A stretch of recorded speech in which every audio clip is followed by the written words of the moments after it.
Alright, so I'm here with your 2015 Survivor Series predictions here. So I'm going to do the, first thing I'm going to do is do the tag team, or not the tag team, the title tournament here for the championship. So the first match, we have Reigns versus Del Rio. It's pretty clear that Reigns, I mean, this is the shit I'm talking about, though. Like, it's predictable. You know, you obviously know Reigns is at least going to make it to the finals, at least. Gonna make it to the finals there. So we have, you know, there's no way they're gonna put Del Rio over Reigns. All right, Reigns is their golden boy now that, you know, Cena's out, and I mean Reigns and Cena are pretty much, you know, kind of on the same level now. And not really the same level, but like they're both treated the same way. They're both like golden boys of the WWE.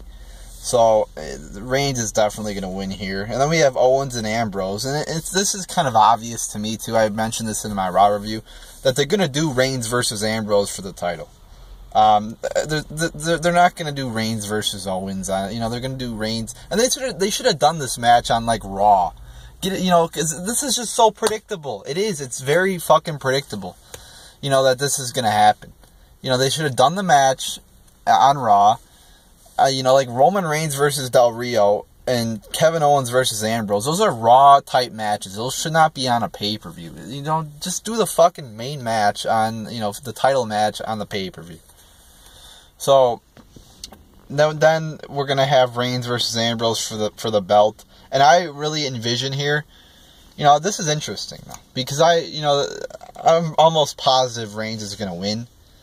The only way he's not going to win is if Sheamus cashes in. Now, this could be a real possibility because they're having two matches that, you know, the person who wins, who's probably going to be Reigns, they're having two matches that night. So, it's very possible, you know, that they could really do that, though, because, you know, then they could do the thing, you know, Reigns was fucked over twice, you know, with Money in the Bank cash-ins, once by Rollins at Mania, once by Sheamus. So, I mean, but either way, we don't win, though, because, I mean, Sheamus still sucks. But that's it's a possibility. I'm leaning more towards the heel turn. I think, you know, Roman Reigns is going to turn on Dean Ambrose. He's going to turn heel, which I think would be a cool moment. I mean, I would still be mad that Reigns wins. It would be better, though, but it would definitely be better to see Roman as a heel than a boring-ass babyface. But I think he's going to turn heel, join with Triple H or something like that, and win. You know, but I really don't think that Reigns is going to lose. Again, the only way, he's definitely going to win, you know, the belt. The question is whether Sheamus cashes in or not. But so there you go, there's your predictions. Reigns wins with a heel turn. In these matches, too, you know, and I don't think they're going to be anything special. Maybe Owens versus Ambrose will be decent. Reigns versus Ambrose, I don't think will be too great. But, I mean, the result could be, you know, surprising and shocking. Then we have Charlotte versus Paige. I think Charlotte's going to win here because, I mean, she just won the belt. Paige has already had the belt like 2 or 3 times. Charlotte's the baby face. I mean, after that promo on Raw, I don't think that she's going to lose in this PG era. You know, because, oh, we don't want the kids to cry. So, yeah, I think Charlotte's going to win here. I don't think it's going to be too great a match because it's Divas and they don't usually put on good shit. But, you know, I like the storyline going into it. You know, how they fucking brought in Reed Flair and shit. That was kind of, you know, a little interesting aspect. They should have done it earlier, though, so they could have kept building on it. But they did it, like, at the last moment to the build, which was the only problem I had with it. But I think this is going to be, overall a boring match. Then we have Ziggler versus Tyler Breeze. Depending on how much time, you know, if they give this match, like, 15, 20 minutes, this could be a really good match, because these two people are good wrestlers. If they give this match, like, 5, 10 minutes, then it's just going to be a shitty, boring match. But I think it's going to be a pretty good, hopefully it's going to be a pretty good match here. I think Breeze is going to win because he just debuted. You know, they don't seem too high on Ziggler. He's pretty much a jobber. And yeah, this is a shame too. If you look back last year, he won. It was a fucking great moment. He came back. He was down 3-1 in that Survivor Series match. Came back, won it. And we're all like, wow, this is great. The authority's out of power. And Ziggler's finally going to get his push. This is great. And then then they fucking just dropped the ball with him. And, now he's just fucking a major-ass jobber. So that's definitely a disappointment there. But that's why, though, they don't, like right now, everybody in the company is a jobber except Roman Reigns. That's why.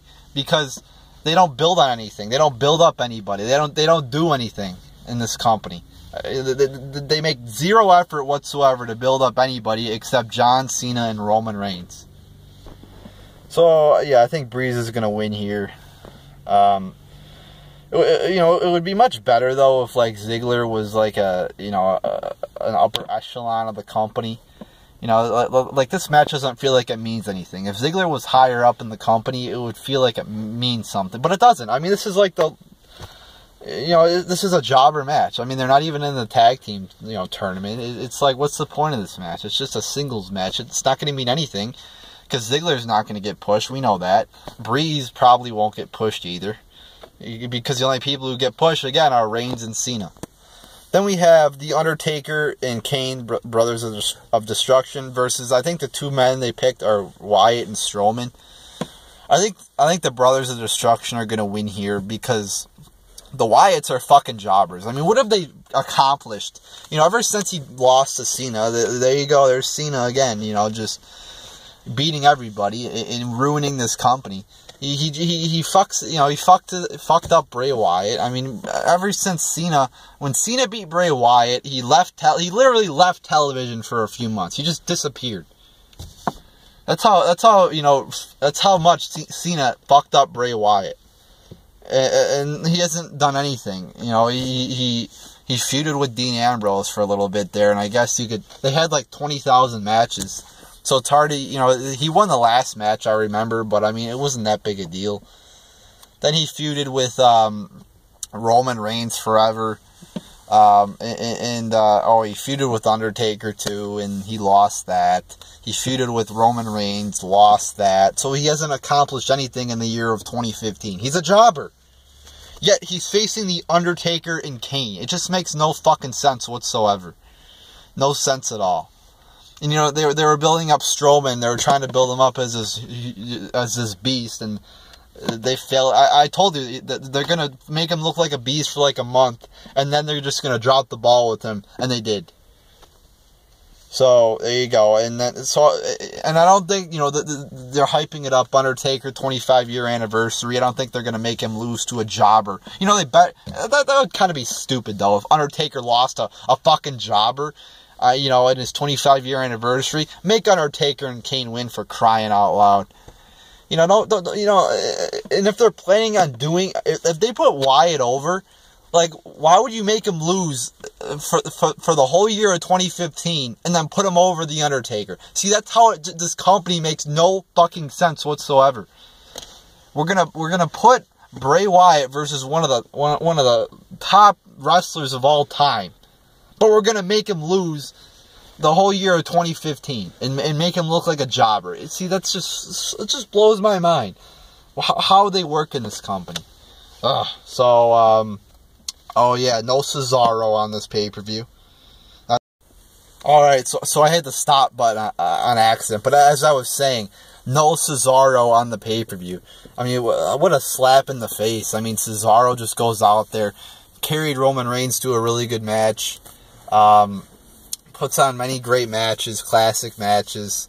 People like him. Yet, where is he? He's fucking not even on the fucking pay-per-view. Instead, it's Roman Reigns. I mean, it's just so stupid. Like, Reigns is literally the worst wrestler on the card, yet he's a champion.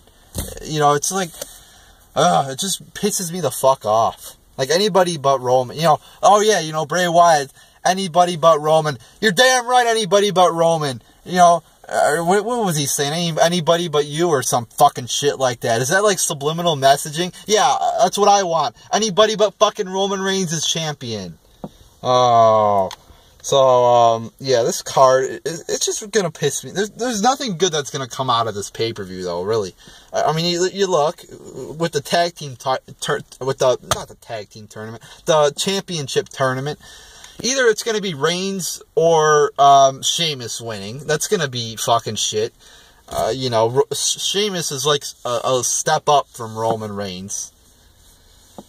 Charlotte versus Paige, who gives a shit? It's divas. It's not even fucking important. Ziggler versus Breeze, again, they're basically two jobbers. And in Breeze's debut match, he loses. He loses. Are you kidding me? But Rusev wins for a year. Where is he now? He's not even anywhere. He's fucking married to Lana. Where the fuck did he go? Now you got Breeze. Fucking debut match loses to Dean Ambrose. Fucking so stupid. And then The Undertaker, you know, Brothers of Destruction, nothing good is going to come out of that. The Wyatts will, they're not going to be anything significant, win or lose, I don't think. And, you know, Undertaker, Kane, I mean, I don't think they're going to continue, you know, wrestling, you know, consistently over the next few months. So, I mean, what's the point? You know, it might be a good match, but I don't know. I don't really envision that being a great match for some reason. It's like, that's because the Wyatts are such jobbers that it's hard to even get into this match. So there you go. I mean, this pay-per-view is just so poorly built up because the creative team is just so fucking stupid. So, you know, I think it'll be, you know, average at best. We might get a few good matches, a few decent matches. But the problem is, the shitty creative team doesn't know how to build a fucking pay-per-view. Doesn't know how to run a fucking company. So, we have, you know, there's going to be a bunch of shit on here no matter what. The only thing, you know, maybe we'll get a few decent matches. But I think overall it's going to be a pretty bad pay-per-view with some pretty bad results. Roman Reigns. So there you go, people. There's your 2015 Survivor Series predictions.